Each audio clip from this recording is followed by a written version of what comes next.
دعائے مشلول یعنی بیماروں کو شفا کے لیے پڑھی جانے والی دعا۔ آئیے ہمارے ساتھ پڑھیے، خاص کر جن کے گھروں میں بیمار ہیں اور شر پڑے ہوئے ہیں ان پر یہ دعا پڑھیں۔ بسم اللہ الرحمن الرحیم۔ پہلا جملہ جو جملہ نمبر 121 ہے، مفاتیح الجنان میں یہ دعا موجود ہے، دعائے مشلول۔ بسم اللہ الرحمن الرحیم۔ یا راد یوسف علی یعقوب، اے وہ جس نے یعقوب کو یوسف واپس دلایا تھا۔ سبحان اللہ، کیا خوبصورت دعا ہے۔ یعنی یہاں جس ماں کا بیٹا گم ہوا ہے وہ یہ ورد کرے، انشاءاللہ اس کا بیٹا واپس آ جائے گا۔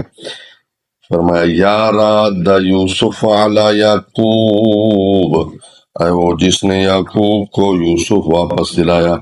یا کاشف الضر ایوب، اے ایوب کا دکھ دور کرنے والے۔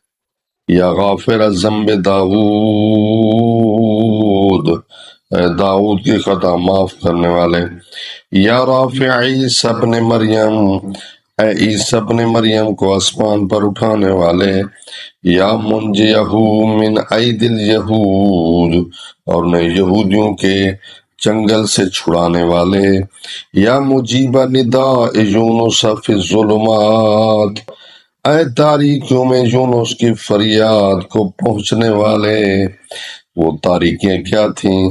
پانی کی تاریکی، پھر مچھلی کے پیٹ کی تاریکی۔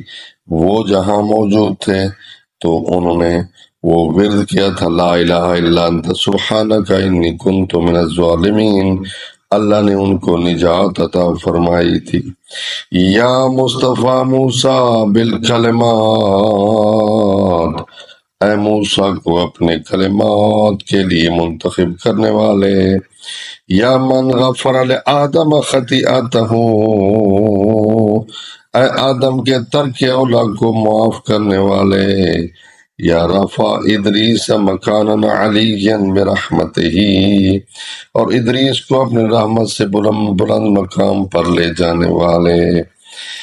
یا من نجا نوحا من الغرق، اے نوح کو ڈوبنے سے بچانے والے کریم اللہ۔